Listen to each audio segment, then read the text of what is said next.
Morning everybody, welcome back to another cloudy day in coastal North Carolina at Sandy Bottom Homestead. And we're going to do something today.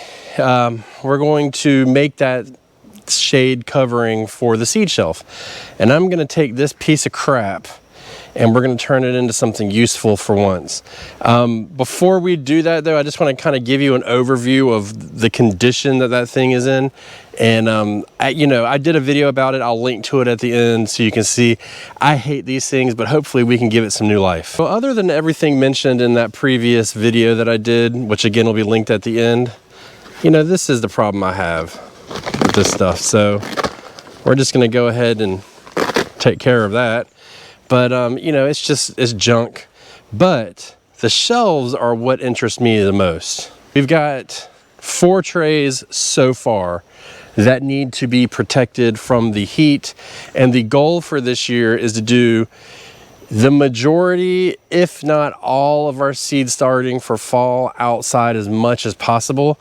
That will speed up our process. Even if we didn't start any earlier, that's going to speed up the process by 2 weeks at minimum. Let's be cool and say a week, which means we don't have to harden off at all. So that's where we're sitting with this. That's why we want to do this. So I'm going to get this thing taken apart, and then we're going to try and find somewhere good to put it before we do our final adjustments to it. Right. Be gone, maybe. The Velcro held. This thing's been outside for a couple years, so it's not surprising, but even after the first year, it just kind of fell apart. And there's huge spider webs, terrible. So we just are taking all of these off here. But like one thing I have is like this is missing. I found the piece, but how does it blow off when it never came apart at all? And then all of a sudden you're just missing part of the tray. So that's kind of the issue that I have. Well, not kind of, that's another issue I have. But I will say that the Velcro held this thing together pretty good. Always one piece left over. And let's see what we've got to work with here.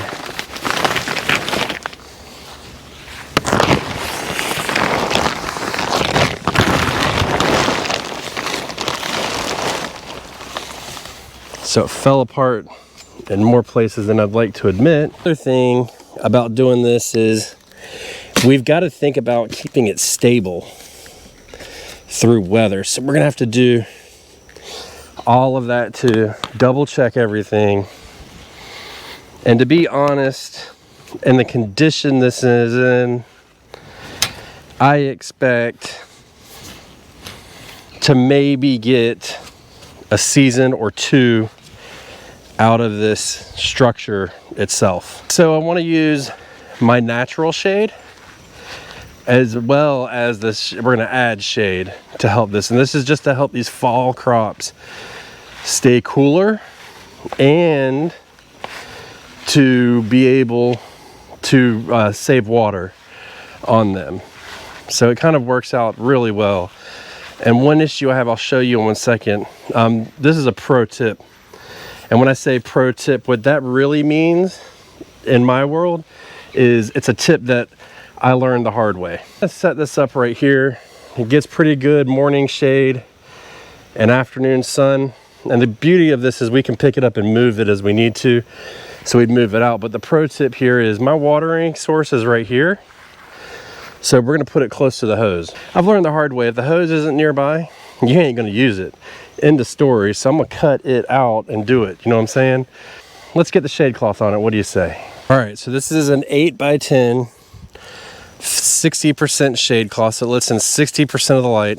And we pulled it off of our failed project for our fire pit. Yeah, that fire pit, I've been working on it for years, and every time I get going, I gotta sacrifice something else. But this kind of stuff comes first.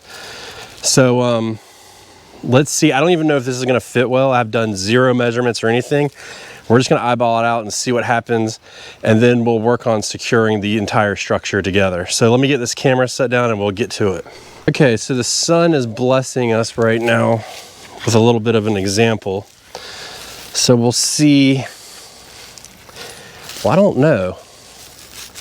I know I don't need any shade on the back side, like right here. So this is actually where I would walk in to care for everything. So I'm not overly concerned about that. But I need it on this side and the back side. It's where I need as much shade as possible. And if you think you're gonna get it up here and just let it rest, you are sadly mistaken. So we're gonna have to do that. Now let me show you this. Here we just got it draped a little bit.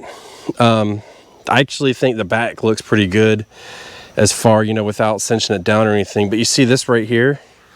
We don't need all of this fabric, but we do need a little bit more here.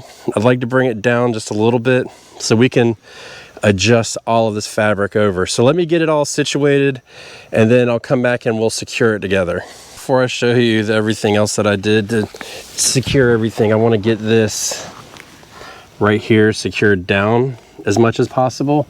And the only reason why I want that is so that it doesn't, you know, blow away or anything like that. It doesn't have to be all the way down to the ground, but it needs to be secured to the frame to some extent.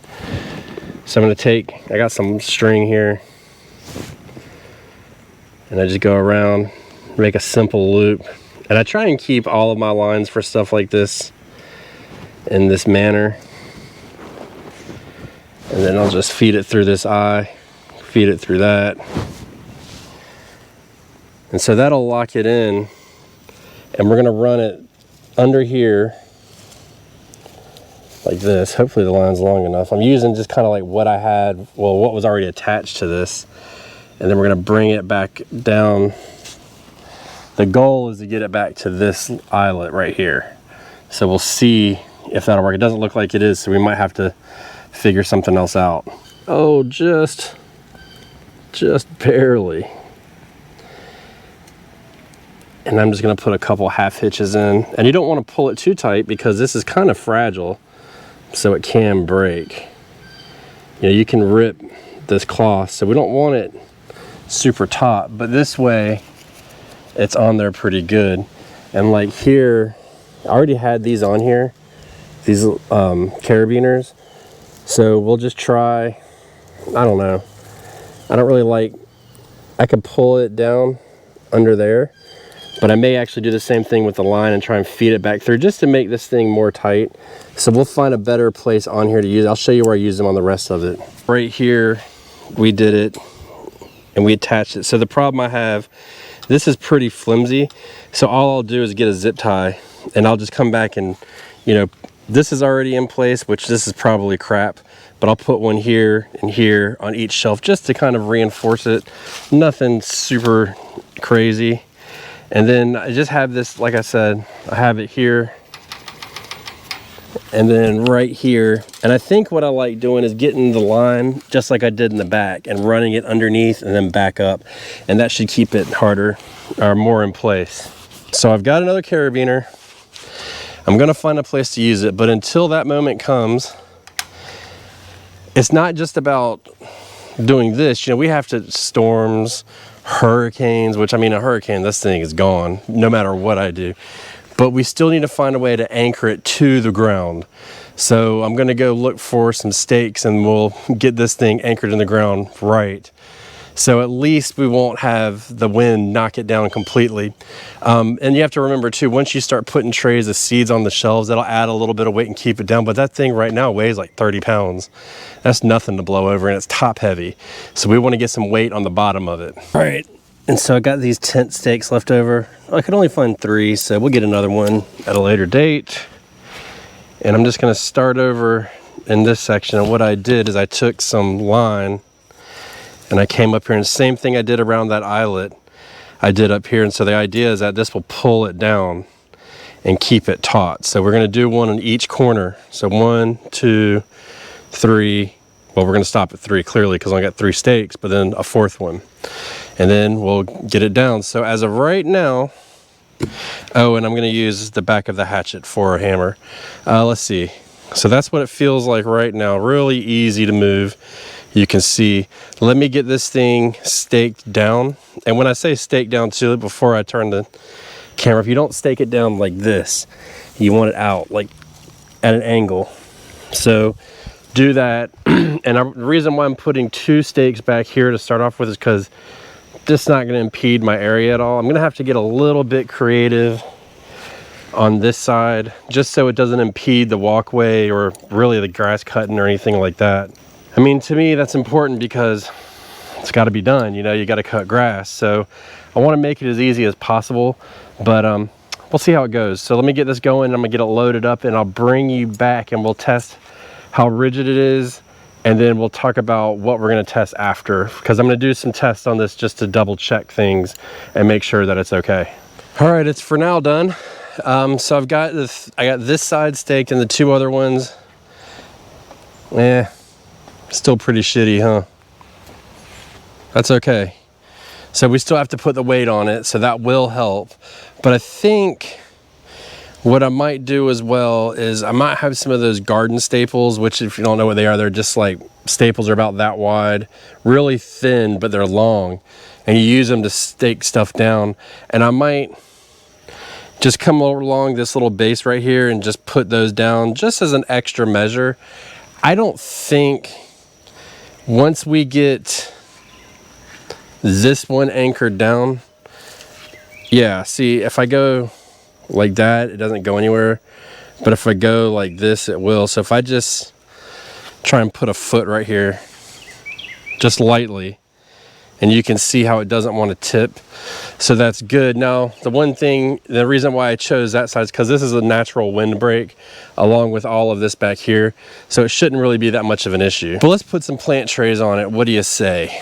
And, you know, if you don't have one of those, which a lot of people do because they're so cheap and plentiful. But if you don't have one of those, you can use something. I mean, you could make a little shelf or something like that. I just did it because it was easier for me than actually building something new. And you know, if I find that I like this and it works well, I'll absolutely build something more permanent. But it's not a greenhouse. It gets total airflow. The water can penetrate it and the sun can come through, but it's shaded, so it kind of works out really good. But and you can see with each one of our trays that we put on, they're going to take up each one. So as of right now, we've got 4 trays, so we only have space for one, where I guess we could put 2 on the bottom if we wanted, but that'll do. But see, I'm gonna have to do something about this too. I could do something as simple as JB welding it or something, but it's just kind of the issue. Truthfully, it's not that that thing is a piece of crap. What it is that green plastic that goes over it is meant to brace it. That's the deal of it. So once you put that on, it snugs it all together and it can't come off. Well, now we don't have that on there. So, I mean, you could do something like bungee cords or tie some more rope around it.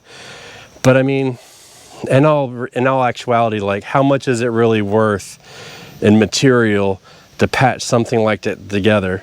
So now what we're gonna do, I do want to tell you this, is I'm gonna test the temperature of it. I'm gonna put a sensor out here and I'm gonna put a sensor in there, and I want to see the difference in the temperature in that structure. Especially when the sun's hitting it, just to make sure that it's actually making a difference. And then I'm also, I only have 2 sensors, so it's gonna have to be pieced together. And then I'll move the other sensors to where it's out in full sun, and we'll be able to look at a day of that temperature and see how much of a difference it makes. I'm curious to tell. I can tell you that if it's 5 to 10 degrees, I'm totally happy with that, because at 95 degrees, it'll be 90 to 85 degrees. I mean, you're doing something, you know, you're not going backwards. And so we can take other measures to cool on top of that, which we will do. But we'll see what happens. So this will do 2 things, or a few things. One, it gives us a place to put our seeds outside, nice and organized. It's gonna give it shade, so it keeps it cooler, keeps the water in the plant longer so it doesn't evaporate. And in other places, it's gonna make it easier for me to water all of it. So that'll keep it all together. So have you done anything like this? Are you willing to do something like this for your fall garden or whatever? And also, I'll carry the question on from the previous video. Do you even like those things with the green tops on them? Or do you find, like I do, that they're just junk and they're not really useful?